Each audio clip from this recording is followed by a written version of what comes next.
સુરતમાં એક એવી ઘટનાની કે જેના કારણે લોકોમાં ભાગદોડ મચી ગઈ, નાસભાગ મચી ગઈ અને ચિંતાના વાદળો છવાઈ ગયા। સુરતમાં એક ધમકીભર્યો ઈમેલ મળ્યો કે જેણે પોલીસને દોડતી કરી દીધી।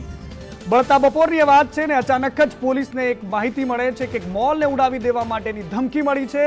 ઈમેલના માધ્યમથી સુરતના ગ્રાહકોથી ધમધમતા સુરતના સૌથી મોટા મોલમાં આ ધમકી મળી।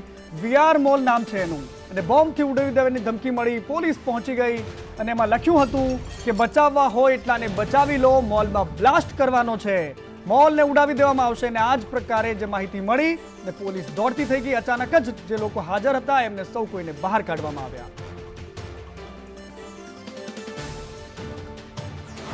વીઆર મોલમાં એક મેલ આવેલો છે કે વીઆર મોલમાં કોઈ બોમ્બ મૂકવામાં આવેલો છે ને મોર્નિંગમાં બ્લાસ્ટ થશે એ રીતે ઈમેલ આવેલો છે। પોલીસની ટીમ, એસઓજી અને ક્રાઇમ તમામ પોલીસની ટીમ બીડીડીએસથી અને ડોગ સ્કોડથી એનું ચેકિંગ કરી રહ્યા। ઇન્વેસ્ટિગેશન ચાલુ છે। પૂરો વીઆર મોલ ખાલી કર્યો। સુરતના વીઆર મોલમાં બોમ્બની જે ઈમેલ આવ્યો હતો તેને લઈને પોલીસ તો આવી હતી, પરંતુ હવે 1 કલાક બાદ ફાયર વિભાગને બોલાવવામાં આવ્યું છે અને અત્યારે પણ બોમ્બ સ્ક્વોડ દ્વારા તપાસ કરવામાં આવી રહી છે। ફાયર અધિકારીઓ છે તે મોલની અંદર પ્રવેશી રહ્યા છે। 1 કલાક બાદ પણ જે કહેવાય કે સર્ચ છે તે ચાલી રહ્યું છે અને બોમ્બની તપાસ કરવામાં આવી રહી છે। જે રીતના મેલ કરવામાં આવ્યો હતો કે જીતનો કો બચાના હૈ ઉઠનો કો બચા લો, આ રીતનો મેલ કરવામાં આવ્યો હતો।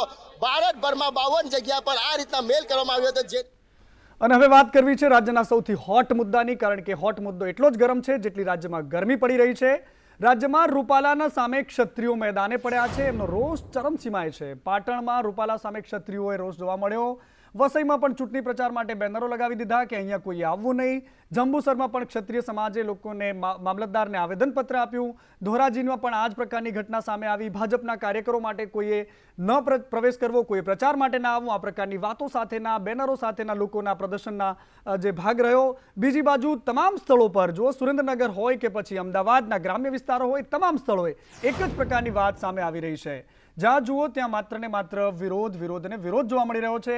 આ જંબુસરના દ્રશ્યો છે કે રૂપાલાની ટિકિટ પાછી ખેંચવાને લઈને પણ અહીંયા ક્ષત્રિયો મેદાનમાં છે। મોટી સંખ્યામાં લોકો હાથમાં બેનર છે અને મામલતદારને આવેદનપત્ર આપવા માટે જઈ રહ્યા છે। આ દ્રશ્યો અરવલ્લીના છે અને અરવલ્લીમાં પણ આ જ પ્રકારની પરિસ્થિતિ। ઉત્તર ગુજરાતમાં પણ ગામડાઓમાં રૂપાલાના સામે રોષ છે। લોકો કહી રહ્યા છે કે અહીંયા ભાજપના લોકોએ સીધી રીતે પ્રચારમાં ના આવવું, કારણ કે અહીંયા અમારો એક જ મુદ્દો છે અને મુદ્દો છે રૂપાલાને હટાવો। આ દ્રશ્યો બનાસકાંઠાના દિયોદરના છે। અહીંયા પણ પોતપોતાના મુદ્દા હોઈ શકે છે, પરંતુ ક્ષત્રિયો રૂપાલાના સામે લાખણીમાં વિરોધે ઉતર્યા છે, મેદાને ઉતર્યા છે અને પોતાની વાત કરી રહ્યા છે। આ દ્રશ્યો વડોદરાના જ છે। વડોદરાના ડેસરમાં પણ આ જ પ્રકારની સ્થિતિ જોવા મળી। પોલીસનો બંદોબસ્ત હતો અને ગાડીઓ સાથે યુવાનો નીકળી પડ્યા હતા। મુદ્દો ક્લિયર હતો, રાજકોટમાંથી રૂપાલાની ઉમેદવારી પાછી ખેંચવામાં આવે। હવે છે રાજકોટના દ્રશ્યો। રાજકોટના ધોરાજીમાં પણ આ જ પ્રકારની વાત। ભાડેર ગામમાં ક્ષત્રિય સમાજના લોકોએ રૂપાલાની ટિકિટ રદ કરવા માટે માંગ કરી, બેનરો સાથે વિરોધ કર્યો અને બેનરોમાં એક સીધી વાત છે, ભારતીય જનતા પાર્ટી માટે પ્રવેશ બંધી છે। આ ઉપરાંત ખેડાના કપડવંજમાં પણ તમે જુઓ તો આ જ પ્રકારના દ્રશ્યો હતા। 50થી વધારે કરણી સેનાના જે યુવકો હતા તેમને પોલીસે અટકાયત કરીને તેમને પોલીસ લઈ ગઈ હતી, પરંતુ બીજી બાજુ આ ઘર્ષણ જેવી પરિસ્થિતિનું પણ અહીંયા નિર્માણ થયું હતું। શહેરે શહેર, ગામે ગામ આ જ પ્રકારની પરિસ્થિતિ છે। પાટણમાં પણ જોઈ લો તો ઉત્તર ગુજરાતનું પાટણ છે, જ્યાં પણ અહીંયા ક્ષત્રિય સમાજના લોકો જે છે મેદાને છે। વસઈમાં ચૂંટણી પ્રચાર માટે કોઈએ ન આવવું એવા બેનરો લાગ્યા છે। ભારતીય જનતા પાર્ટીના કાર્યકર્તાઓ પર પ્રતિબંધ મૂકતી વાતો પણ અહીંયા કરી રહ્યા છે। એક પછી એક દ્રશ્યોમાં અમે તમને બતાવી રહ્યા છે કે કેવી રીતે ગુજરાતમાં ઉકળતો ચરુ છે। આ સાબરકાંઠાના દ્રશ્યો છે કે સાબરકાંઠામાં પણ વડાલી, ખેડબ્રહ્મા, ઈડર અને હિંમતનગરમાં રૂપાલાનો વિરોધ કરવામાં આવી રહ્યો છે। રૂપાલાની ટિકિટ રદ કરવા માટે રાજપૂત સમાજ એક જ માંગ અને એક જ વાત સાથે મેદાનમાં આવી રહ્યો છે। બીજી બાજુ પ્રજ્ઞાબા જે છે પોલીસ પર સીધો આરોપ કરી રહ્યા છે। તેઓ કહી રહ્યા છે કે પોલીસ દમનકારીઓ પર પોલીસ જે છે અહીંયા આંદોલનકારીઓ પર દમન કરી રહી છે અને એટલા જ માટે અમારો આક્રોશ પોલીસની સામે પણ છે। તો હજી બી 1% ખાલી અમને ભાજપ ઉપર માન છે। એ 1% જો તમારે ન તોડવું હોય તો મહેરબાની કરો અમારા ઉપર અને રૂપાલાને કાઢો, નહીં તો હકીકતમાં આનું પરિણામ નહીં સારું આવે।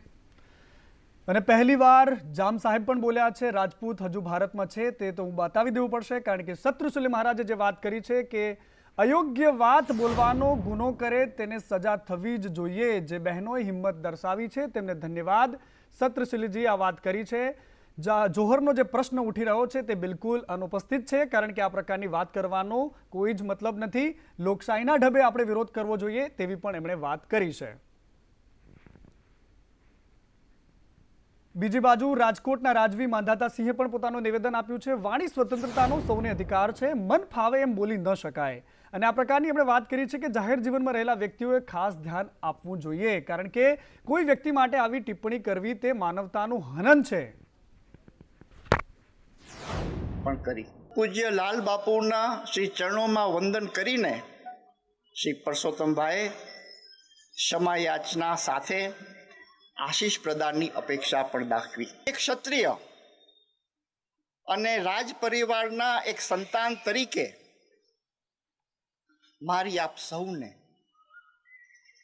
ભારતીય જનતા પાર્ટીને અને ક્ષત્રિય સમાજને જાહેર હિતને ધ્યાનમાં રાખીને આ સમસ્યાનું કંઈક સુખદ નિરાકરણ. રાજવીઓ પણ બે મત છે. એક રાજવીઓ એવા પણ છે કે જે કહી રહ્યા છે કે સીધે સીધી લડાઈ છે, અહીંયા કોઈ જ કોમ્પ્રોમાઇઝની વાત નથી. અને બીજા રાજવીઓ એવા પણ છે કે જે બેસીને સમાધાન કરવાની વાત કરી રહ્યા છે. અને એમાં માંધાતા સિંહનો પણ સમાવેશ થાય છે, કારણ કે લાલ બાપુના નામ સાથે જેમણે વાત કરી તે ક્ષત્રિય સમાજે માની જવા માટેની પણ વાત હતી. બીજી બાજુ અમદાવાદમાં જે ઘટનાક્રમ ઘટ્યો તેના પર આખાય ગુજરાતની નજર રહી, કારણ કે કરણી સેનાના અધ્યક્ષ રાજ શેખાવત જે છે અમદાવાદમાં આવ્યા અને એમની અટકાયત કરવામાં આવી. એરપોર્ટ પરથી જ રાજ શેખાવતની અટકાયત કરવામાં આવી. એમણે આત્મવિલોપનની ચીમકી પણ આપી હતી, પરંતુ મુદ્દો એ હતો કે એમણે કમલમ જવું હતું, કમલમનો ઘેરાવ કરવો હતો. અને એટલા જ માટે જ્યારે પોલીસ પહોંચી તો જે પ્રકારના દ્રશ્યો સામે આવ્યા તે બહુ જ ચોંકાવનારા હતા, કારણ કે એમના માથાની પાઘડી જે પડી ગઈ એને લઈને ક્ષત્રિય સમાજ નારાજ થયો એવી પણ વાત છે. બે દ્રશ્યોમાં તમે જુઓ કેવી રીતે પોલીસ એમને ઉઠાવીને લઈ જઈ રહી છે. બીજી બાજુ એમને ગાડીમાં બેસાડીને એક અજ્ઞાત સ્થળે લઈ જવામાં આવ્યા. આ જ મામલે રાજનીતિ પણ ગરમ છે અને આમ આદમી પાર્ટીના અધ્યક્ષ, ગુજરાતના અધ્યક્ષ ઈશુદાન ગઢવીએ આ મામલે પ્રહાર કરતા કહી દીધું છે કે આ તાનાશાહી છે અને તાનાશાહીના ઢબે જ રાજ શેખાવતની અટકાયત કરી છે આ લોકોએ. દુભાણ ક્ષત્રિય સમાજના આગેવાનો સાથે જે ભાજપ વ્યવહાર કરી રહી છે, જાણે આતંકવાદીઓ એવો વ્યવહાર કરી રહી છે. આજે તમે જુઓ રાજ શેખાવતજી અમદાવાદ એરપોર્ટ ઉપર આવ્યા અને ભાજપ, જ્યાં સુધી રાજ શેખાવતજી ભાજપમાં હતા અને ભાજપ માટે પ્રચાર કરતા હતા ત્યાં સુધી ભાજપ છે. અને આ આંદોલન આટલા દિવસથી ચાલી રહ્યું છે, છતાં જો એ મોવડી મંડળ જો કંઈ કરી નથી શકતા તો આ આંદોલન વધારે ને વધારે ઉગ્ર બનતું જશે. અને અમે અત્યારે અહિંસક માર્ગે અમે એનું આંદોલન કરી રહ્યા છીએ. પણ મને બીક લાગે છે કે અમારામાંથી કોઈ હિંસા પર ઉતરી આવ્યું તો બહુ ખરાબ પરિસ્થિતિનું સર્જન ના થાય. એ અમે સરકારને વિનંતી કરી છે કે એવું પગલું ના ભરો ને જલ્દીમાં જલ્દી નિર્ણય લો.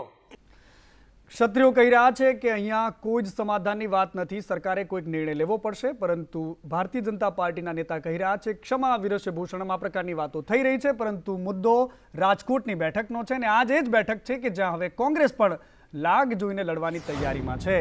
આ જ બેઠક પરથી હવે કોંગ્રેસના પરેશ ધાનાણી મેદાનમાં ઉતરે તેવી પણ વાતો સામે આવી રહી છે, કારણ કે એમને મનાવવા માટે કોંગ્રેસના નેતાઓ ગયા હતા. અને બીજી બાજુ પરેશ ધાનાણીએ પણ એ વાતનો હુંકાર કર્યો છે કે હું તમને નારાજ નહીં કરું, કારણ કે અહીંયા કડવા વર્સિસ લેવાની સાથે ભારતીય જનતા પાર્ટીના અને કોંગ્રેસના બે દિગ્ગજો વચ્ચે ફરી એકવાર એવો જ જંગ થાય જે 2002માં થયો હતો તો નવાઈ નહીં રહે. લડાઈ લડવા રાજકોટની બજારમાં તમારો જે લાગણી છે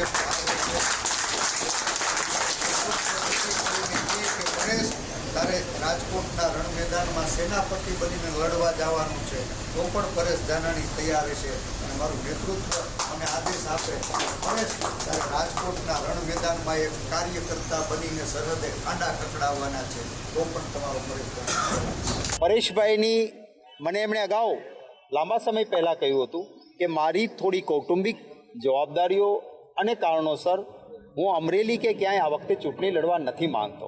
પરંતુ કાર્યકર્તાઓની માંગણી પછી એમણે કહ્યું છે કે પુરુષોત્તમભાઈ રૂપાલાએ જે રીતે દેશની મા બેટીઓનું અપમાન કર્યું છે અને અહંકાર બતાવ્યો છે, ત્યારે કાર્યકર્તાઓની માંગ છે અને પક્ષ આદેશ કરશે તો જો પુરુષોત્તમભાઈ રૂપાલા ચૂંટણી લડતા હશે તો પુરુષોત્તમભાઈ રૂપાલાની સામે હું ચૂંટણી લડવા માટે જઈશ અને એ હટી જતા હશે તો સ્થાનિક કોઈને લડાવજો, આવી મને વાત કરી છે. તો બે બળિયાઓ વચ્ચે જંગ થશે જો રાજકોટમાં આ પ્રકારે બંને ઉમેદવારો મેદાનમાં હશે તો, કારણ કે ભાજપનું પણ હજી નક્કી નથી. કદાચ બની શકે ક્ષત્રિયોની માંગ સામે ભાજપ શું નિર્ણય લે છે, પરંતુ અત્યારે 16 તારીખ આપી દીધી છે. કોંગ્રેસ પણ હવે કહી રહી છે કે અહીંયા ધાનાળી મેદાને હશે. પરંતુ પાટીદારોનો એક મુદ્દો બીજો પણ છે કે જ્યાં મોરબીમાં પાટીદાર મહાસભા પહેલા પોલીસે એક નિવેદન આપ્યું છે કે અહીંયા 7 પાટીદાર દીકરીઓ વિશે જે ટિપ્પણી કરવામાં આવી હતી એ ટિપ્પણી અફવા છે અને એવી કોઈ જ પ્રકારની વાત નથી. કાજલ હિન્દુસ્તાની દ્વારા જે વાત કરવામાં આવી હતી 7 પાટીદાર દીકરીઓને લઈને, એ વાતને પોલીસે માત્ર અફવા ગણાવી છે. તો આ વિડીયો સંદર્ભે મોરબી પોલીસ તરફથી જણાવવાનું કે આવો કોઈ પણ કિસ્સો મોરબી પોલીસ દફતરે નોંધાયેલ નથી અને કોઈ પણ રીતે મોરબી પોલીસના ધ્યાને આવેલ નથી. મોરબી જિલ્લામાં સગીર દીકરીઓ અને મહિલાઓની સુરક્ષા છે એ પોલીસની પ્રાથમિકતામાં આવે છે. જે પોલીસ જે કાર્યવાહી કરે છે એમાં આવેદનપત્રમાં જે વિગત છે એ જ વિગતે નામદાર કોર્ટમાં પણ એમણે કાર્યવાહી કરેલી છે. તો આ મેટર સબજ્યુડિસ હોય છે એટલે અમે એમાં કાર્યવાહી ન કરી શકીએ. અને હવે વાત દક્ષિણ ગુજરાતની ગરમાગરમ બેઠકની કે જ્યાં ભારતીય જનતા પાર્ટીની સાથે કોંગ્રેસ અને લગભગ 4 જેટલી પાર્ટીઓ અહીંયા મેદાનમાં છે. ભરૂચ લોકસભા બેઠક છે. અહીંયા આમ આદમી પાર્ટીના ગઠબંધનના નેતા ચૈતર વસાવા છે અને બાપના ઉમેદવાર પણ આ વખતે મેદાને ઉતરવાના છે. એટલે સીધી રીતે ચતુષ્કોણીય જંગ થવાનો છે. ભારતીય આદિવાસી પાર્ટીમાંથી દિલીપ વસાવા ઉમેદવારી કરશે. છોટુ વસાવાના એ નાના દીકરા છે, પરંતુ મોટો દીકરો મહેશ ભારતીય જનતા પાર્ટીમાં છે. હવે કે ભાજપમાં રહીને મહેશ વસાવા પોતાના જ નાના ભાઈને કેવી રીતે હરાવશે, એમની સાથે એ પોતાની જ સાથે કામ કરનારા ચૈતર વસાવાને કેવી રીતે હરાવશે એ પણ જોવાનું રસપ્રદ રહેશે. આદિવાસીઓની જે સમસ્યા છે ગુજરાતની અંદર અને દેશની અંદર, એ સમસ્યા હલ કરવા માટે અમે વર્ષોથી પ્રયાસ કરીએ છીએ. આજે પણ અમે બાપ પાર્ટી બનાવીને આ પ્રયાસ અમારો ચાલુ રાખવાના છે ને એના ભાગરૂપે ગુજરાતમાં ઘણી જે સીટો છે એના પર અમે પ્રત્યાશી મૂકવાના છે. શું બાપ અને શું બેટા, ગજબ છે રાજનીતિ. હવે વાત વડોદરાની કરવી છે, કારણ કે વડોદરાના વાઘોડિયામાં પણ આ જ પ્રકારના નવા સમીકરણો સામે આવ્યા છે. કોંગ્રેસમાંથી ચૂંટણી લડવા માટે મધુ શ્રીવાસ્તવ હવે બેબાકળા બન્યા છે. કોંગ્રેસ ટિકિટ આપશે તો ચૂંટણી લડી લઈશ એ પ્રકારની વાતો કરી રહ્યા છે. જો કોંગ્રેસ ટિકિટ નહીં આપે તો અપક્ષ લડી લઈશ. મારો ભાઈ ચંદ્રકાંત શ્રીવાસ્તવ વર્ષોથી કોંગ્રેસમાં છે. આ જ રાજનીતિનું અસલી નામ છે. કે ભાજપ તો છેડો ફાડ્યો છે, ફાડી દીધો છે, એમાં કોઈ નવાઈ નથી. એને વરસ થઈ ગયો છે, એ કોઈ ચિંતાનો વિષય નથી. મેં તો માંગણી કારની કરેલી છે, એમાં તો સવાલ જ ક્યાં આવે છે. આજે ચર્ચા એ છે જો ટિકિટ આપે તો લડવાનું છે, ના આપે તોય લડવાનું છે, એમાં તો કોઈ નવાઈ નહીં. ખુલ્લું મેદાન તો છોડીને આ મધુ શ્રીવાસ્તવ છે, લડવાનું. અગાઉ પણ અમિતભાઈ ચાવડાની હાજરીમાં એમણે કેસ પણ પહેર્યો હતો, અમારા સ્ટેજ પર પણ આવ્યા હતા. દરેકનો અધિકાર છે વાત કરવાનો, અને કોંગ્રેસમાં અહંકાર નથી જે ભારતીય જનતા પાર્ટીમાં છે. ચોક્કસ કોઈ પણ વ્યક્તિ અમારા પાસે વાત કરે એની વાત હાઈકમાન્ડ સુધી જતી જ હોય છે અને આખરી નિર્ણય હાઈકમાન્ડ કરે છે. બસ લડવાનું છે એ વાત નક્કી છે અને લડવા જ માટે ભારતીય જનતા પાર્ટીના ઉમેદવારો પણ થનગની રહ્યા છે, મેદાનમાં છે અને ઉમેદવારો પ્રચાર કરી રહ્યા છે. નવસારીમાં સમરોલીમાં બૂથ કાર્યકર્તાનું સંમેલન યોજાયું, જેમાં ગુજરાત પ્રદેશના પ્રમુખ અને નવસારી લોકસભા બેઠકના ઉમેદવાર CR પાટીલ પણ હાજર હતા. મોટી સંખ્યામાં કાર્યકર્તાઓ ઉમટી પડ્યા હતા. આ પ્રસંગે પાટીલે 18મી તારીખના રોજ ઉમેદવારી પત્ર ભરવા જવા માટે સૌને ઉપસ્થિત રહેવા માટે અપીલ કરી. તેમણે કહ્યું કે ગત વિધાનસભાની ચૂંટણીમાં ગણદેવી વિધાનસભા બેઠક પર 22 અને જલાલપુર વિધાનસભા બેઠક પર 34, નવસારી વિધાનસભા બેઠક પર 32 બૂથોમાં માઇનસમાં રહ્યા હતા, પરંતુ લોકસભાની ચૂંટણીમાં એક પણ બૂથ માઇનસમાં ન રહેવું જોઈએ. તમને પૂછ્યું છું, ઇલેક્શન સુધી આવવાની જરૂર છે? આરસીએ તો રજા આપી દીધી છે, પણ ફોર્મ ભરવા તો આવું પડશે ને. 18મી તારીખે આપણે સવારે નવસારી 10 વાગે ભેગા થઈશું. આજે નવસારી જિલ્લાનું બુથ સુધીના કાર્યકર્તાઓનું મહાસંમેલન હતું. ખૂબ મોટી સંખ્યામાં લોકો ઉમટી પડ્યા હતા. નવસારી અને સુરત 4 વિધાનસભાના કાર્યકર્તાએ સંકલ્પ કર્યો છે. જે રીતે પ્રદેશ અધ્યક્ષે પૂરા ગુજરાતમાં 26 સીટ 5 લાખથી વધુ મતથી જીતવા માટેનો કાર્યકર્તાઓ સાથે સંકલ્પ કર્યો છે. તો બીજી બાજુ જૂનાગઢ કોંગ્રેસમાં પણ વિખવાદ મુદ્દે હીરા જોટવાએ નિવેદન આપ્યું છે કે કોંગ્રેસનો બધો જ કકળાટ હવે કમલમમાં ગયો છે. કકળાટ હવે તલાલામાં ચાલી રહ્યો છે. હીરા જોટવાએ વાત કરી છે, કારણ કે ભારતીય જનતા પાર્ટીના આહિર નેતાઓ પર હીરા જોટવાએ કટાક્ષ કર્યો અને એમણે કહ્યું કે વિમલ ચુડાસમા કોંગ્રેસ માટે કામે લાગી ગયા છે. હીરા જોટવાની આ વાત પણ સાંભળવા જેવી છે.